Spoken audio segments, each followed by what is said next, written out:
Hello everyone, welcome back to Sana study circle. So ఈ వీడియోలో వచ్చేసి మనము ఏపీ టెట్కి సంబంధించి తెలుగు గ్రామర్కి సంబంధించినటువంటి ప్రాక్టీస్ బిట్స్ అయితే చూద్దామండి. సో ఈ వీడియోలో వచ్చేసి మొత్తము తెలుగులో ఉండేటటువంటి గ్రామర్ టాపిక్స్ అన్నీ కూడా కవర్ అయ్యే విధంగా ప్రాక్టీస్ బిట్స్ అయితే ఉంటాయి. సో వీడియో వచ్చేసి స్టార్టింగ్ నుంచి ఎండ్ వరకు చూడండి. అలాగే మన ఛానల్లో వచ్చేసి ఏపీ టెట్కి సంబంధించి మోడల్ పేపర్ కూడా ఆల్రెడీ అప్లోడ్ చేయడం జరిగింది. సో ఎవరైనా ప్రాక్టీస్ చేయాలనుకుంటే ఒకసారి అయితే ప్రాక్టీస్ చేయండి. సో ఈ వీడియోలో వచ్చేసి తెలుగుకి సంబంధించి మనము కంప్లీట్ ఇన్ఫర్మేషన్ అయితే చూద్దాము. సో ఫస్ట్ క్వశ్చన్ అయితే చూద్దామండి. తెలుగుకి సంబంధించి క్రింది వానిలో యనాదేశ సంధి జరగని పదం ఏది అనేసి ఇచ్చారండి.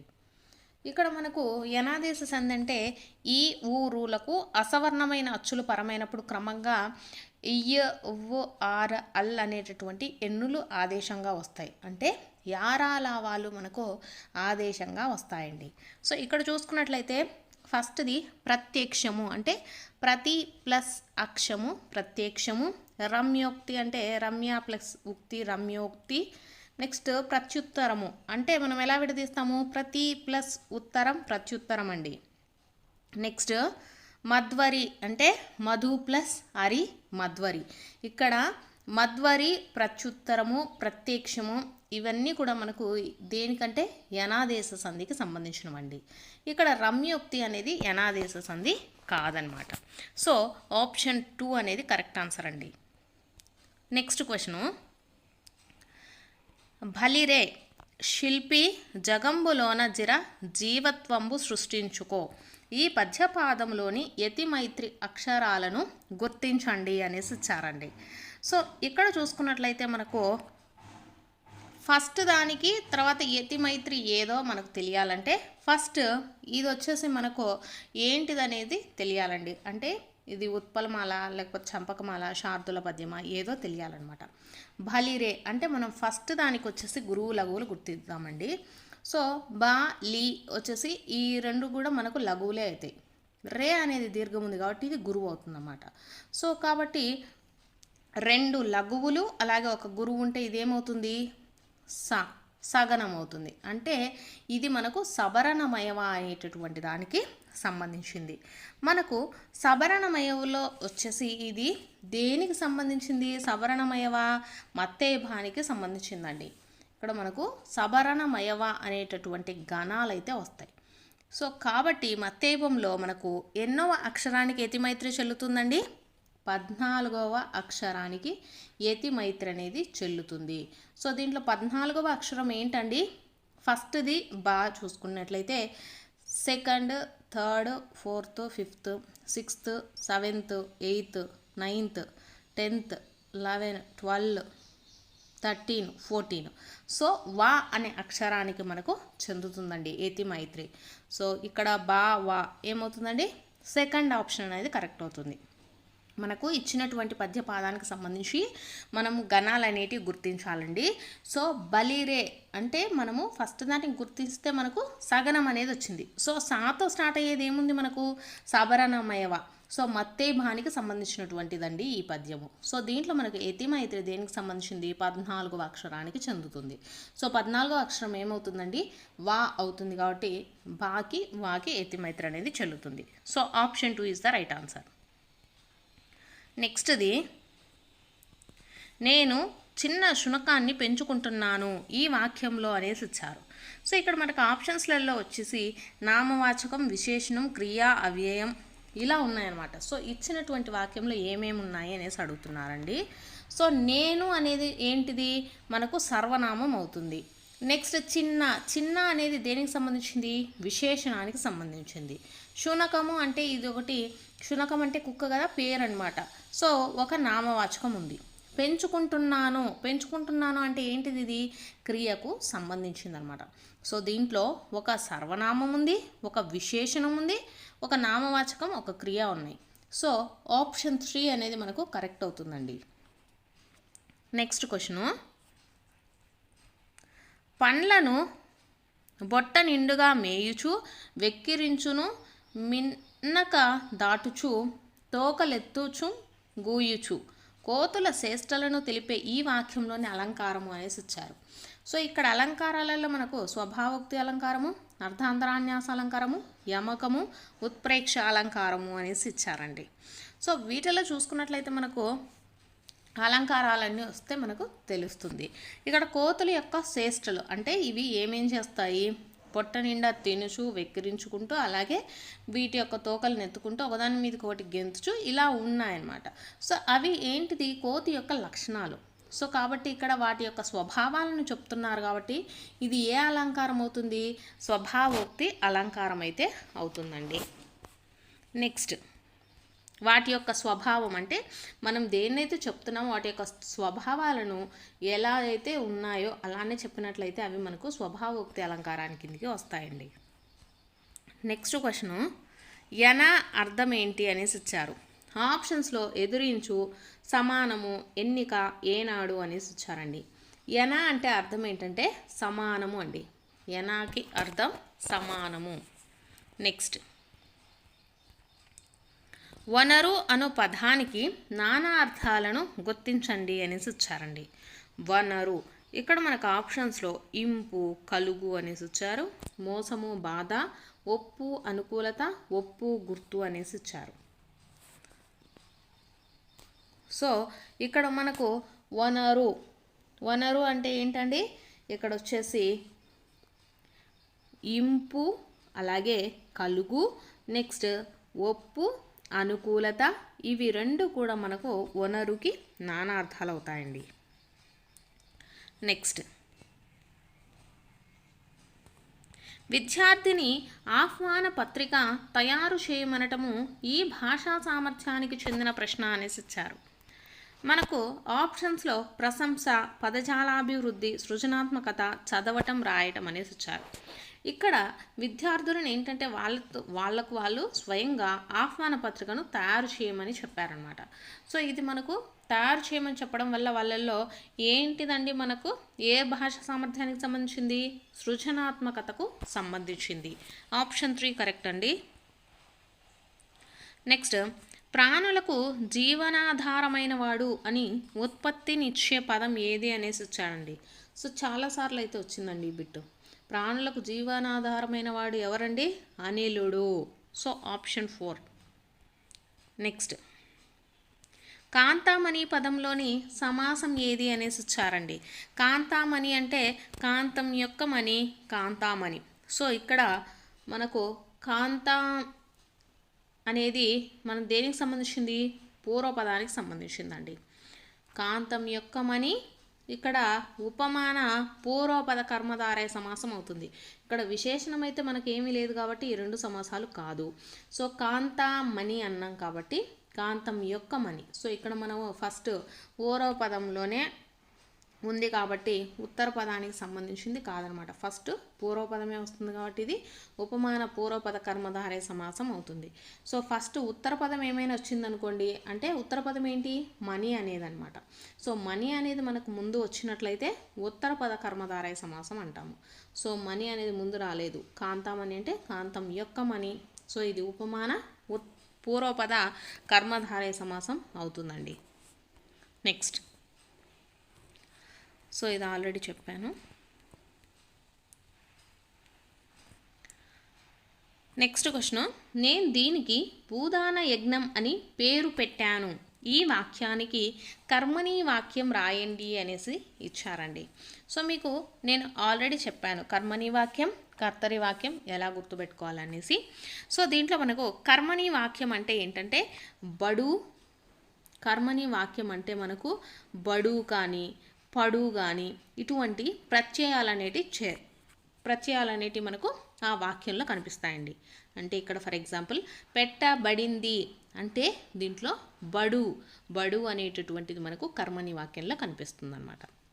అలాగే నెక్స్ట్ కర్మణి వాక్యంలో వచ్చేసి కర్మణి వాక్యంలో కర్త ఎవరండి, నేను అనే దానికి కర్తకి తృతీయ విభక్తి ప్రత్యయం అనేది చేరుతుందండి. తృతీయ విభక్తి అంటే చేతంచే తోడంతో తృతీయ విభక్తి, ఇలా మనకు తృతీయ విభక్తి అనేది చేరుతుంది. కర్మని వాక్యంలో కర్తకి తృతీయ విభక్తి అనేది చేరుతుంది. సో ఇక్కడ నేను అనేది నాచే లాగా మారుతుందండి. నాచే దీనికి భూదాన యజ్ఞం అని పేరు పెట్టబడింది. బడు అనే ప్రత్యయం ఉంది. అలాగే మనకు కర్మని వాక్యంలో ఏమవుతుందండి, కర్తకి తృతీయ విభక్తి చేరుతుందన్నమాట. సో ఆన్సర్ ఏమవుతుంది, ఆప్షన్ 3. నెక్స్ట్, కోలాటంలో పాటకు అనుగుణంగా నృత్యం చేయడాన్ని ఇలా అంటారు అనేసి వచ్చారండి. సో కోలాటంలో పాటకు అనుగుణంగా నృత్యం చేస్తే దాన్ని ఏమంటామండి, కోపు అంటాము. ఏమంటాము, కోపు. నెక్స్ట్, తృష్ణ పర్యాయ పదాలను గుర్తించండి అనేసి ఇచ్చారండి. తృష్ణ అంటే మనకు అంటే ఏంటండి, కోరిక. కోరిక, వాంఛ, ఈప్సితము అన్నా కూడా మనకు తృష్ణ కిందిగా వస్తాయి. తృష్ణ అంటే కోరిక, వాంఛ, నెక్స్ట్ ఇచ్ఛ, ఈప్సితము, ఇవన్నీ కూడా అండి. ఆప్షన్ 2. నెక్స్ట్ క్వశ్చన్, అనుకూలంగా లేని పరిస్థితిని గురించి చెప్పేటప్పుడు ఈ జాతీయాన్ని ఉపయోగిస్తారు అనేసి ఇచ్చారు. ఆప్షన్స్లో ఫస్ట్ది చుక్కెదురు, చెక్కు చెదరకుండా, చెయ్యి తిరిగిన, చావు దెబ్బ తీయటం అనేసి ఇచ్చారు. అనుకూలంగా లేదు అంటే మనకు ఏమని అర్థం అండి, చుక్కెదురవ్వటము. అనుకూలంగా లేదు అంటే చుక్కెదురవ్వటం అనేటటువంటి జాతీయాన్ని వాడతామండి. నెక్స్ట్, క్రింది వాటిలో పరుష సరళ అక్షరాలు లేని పదం ఏది అనేసి వచ్చారండి. పరుషాలు అలాగే సరళాలు. మీకు పరుషాలు సరళాలు కూడా చాలాసార్లు అయితే చెప్పానండి. సో వీడియోలో అయితే మీకు రెగ్యులర్గా ఫాలో అవుతుంటే వాళ్ళకైతే తెలుస్తుంది. సో పరుషాలు అంటే మనకు వచ్చేసి కచట తప్పలండి. క, చ, ట, త, ప, వీటిని వచ్చేసి మనము పరుషాలు అంటాం. నెక్స్ట్ సరళాలు అంటే గ, జ, డ, ద, బ, వీటిని సరళాలు అంటాం. సో దీంట్లో ఫస్ట్ దాంట్లో కవిత్వము ఉంది. సో ఇది దీంట్లో మనకు కా అనేది ఉంది అంటే పరుషం ఉంది కాబట్టి ఇది కాదు. నెక్స్ట్ జ, ఇది కూడా కాదండి.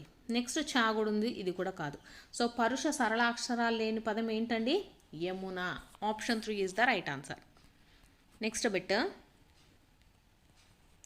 క్రింది వానిలో విద్యా లక్ష్యాల లక్షణం కానిది ఏది అనేసి ఇచ్చారండి. ఆప్షన్స్లో ఫస్ట్ది పూర్వ నిర్ణీతాలు. ఆప్షన్ 2 విద్యార్థుల ప్రవర్తన రూపంలో చెప్పబడతాయి. ఆప్షన్ 3 సామూహికంగా వర్ణించబడవు. ఆప్షన్ 4 కొలవదగ్గని ప్రవర్తన పరివర్తనలు అనేసి ఇచ్చారు. సో మనకు విద్యా లక్ష్యాలంటే మనము దాన్ని ఫస్టే నిర్ణయించుకోవాలి కాబట్టి అవి పూర్వ నిర్ణీతాలు అవుతాయండి. అలాగే ఈ విద్యా లక్ష్యాలు ఏంటంటే మనకు విద్యార్థుల యొక్క ప్రవర్తనలో తెలుస్తాయి అన్నమాట. మనం ఎటువంటి లక్ష్యాలను అయితే పెట్టుకున్నామో వాళ్ళు వాటిని సాధిస్తున్నారా లేదా అనేది మనకు ఆటోమేటిక్గా అర్థమవుతుంది కాబట్టి ఇది కూడా లక్షణమే. సామూహికంగా వర్ణించబడవు. మనకు విద్యా లక్ష్యాలు అనేవి ప్రతి ఒక్కరికి ఒకేలాగా అయితే ఉండవు, ఒక్కొక్కరికి ఒక్కొక్క విధంగా ఉంటాయి కాబట్టి సామూహికంగా ఇవి వర్ణించబడవండి. సో ఇవి కూడా విద్యా లక్ష్యాలకు సంబంధించిందే. నెక్స్ట్ కొలవదగని ప్రవర్తన పరివర్తనలు అనేసి ఇచ్చారు. సో విద్యా లక్ష్యాలను మనము కొలవచ్చు అనమాట. సో ఆప్షన్ 4 వచ్చేసి మనకు లక్షణం కానిదండి. నెక్స్ట్ క్వశ్చన్, వచన కవితలో ఉండేది ఏది అనేసి ఇచ్చారు. గమన వైవిధ్యము, కఠిన నిబంధనలు, రచయితకు స్వేచ్ఛ లేకపోవడం, గత కాలానికి సంబంధించిన వాహనంగా ఉంటుందనేసి ఇచ్చారు. సో మనకు వచన కవిత అంటే దానికి ఉండేది ఏంటంటే గమన వైవిధ్యం అనేది ఉంటుందండి. Option 1 is the right answer.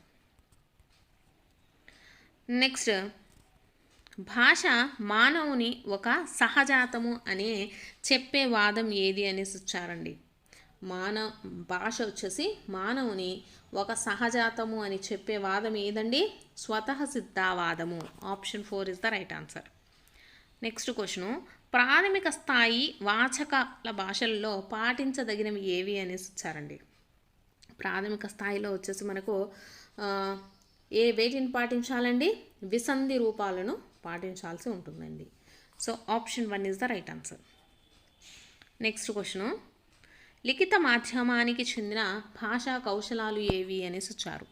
So లిఖిత మాధ్యమం అంటే మనం రాయటం అనేది లిఖితం. అంటే రాయటాన్ని లిఖితం అంటామండి. రాయటం అంటే ఏంటి? లేఖనం. లేఖనాన్ని రాయటం అంటాం కాబట్టి లేఖనం ఉండాలి. సో రాసిన దాన్ని మనం ఏం చేస్తాము? పఠనం చేస్తామంటే చదువుతాము. సో కాబట్టి లిఖిత మాధ్యమానికి చెందింది ఏంటండి? పఠనము. లేఖనం వచ్చేసి మనకు లిఖిత మాధ్యమానికి చెందిన భాషా కౌశలాలు. నెక్స్ట్ క్వశ్చన్, ఒక తరగతిలోని విద్యార్థి అదే తరగతిలోని విద్యార్థులకు బోధించడాన్ని ఇలా అంటాము అనేసి చెప్పారు. స్వీయ అభ్యాసనం అంటే తనకు తాను బోధించుకుంటే స్వీయ అభ్యాసనం అంటారండి. అనుబంధ అభ్యాసనం అంటే ఒక సబ్జెక్టుకి కానీ ఒక విషయానికి సంబంధించి ఇంకొక విషయంతో లింక్ పెట్టుకొని అంటే రిలేషన్గా మనం చదువుకుంటూ పోతే దాన్ని అనుబంధ అభ్యాసనం అంటాము.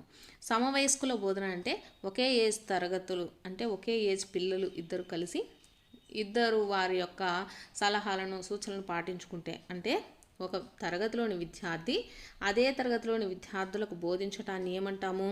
సమవయస్కుల బోధన అనేసి చెప్తామండి. Option 3 is the right answer. Next, తన బోధన ఎటువంటి ఫలితాలను ఇచ్చిందో తానే మూల్యాంకనం చేసుకోవడానికి ఛాత్రోపాధ్యాయునికి తోడ్పడేది ఏది అనేసి ఇచ్చారండి. సో పాఠ్య పథకము, స్వీయ మూల్యాంకనము, తోటి ఛాత్రుల మూల్యాంకనము, పర్యవేక్షకుని మూల్యాంకనము అనేసి ఇచ్చారు. సో మనకు అంటే మన మీద మనమే మూల్యాంకనం చేసుకుంటే దాన్ని ఏమంటాము? స్వీయ మూల్యాంకనం అంటాం. సో ఆప్షన్ 2 వచ్చేసి కరెక్ట్ అవుతుందండి. ఇక్కడ ఏంటంటే ఉపాధ్యాయుడు తన మీద తానే మూల్యాంకనం చేసుకుంటున్నాడు అనమాట. కాబట్టి ఇది స్వీయ మూల్యాంకనం.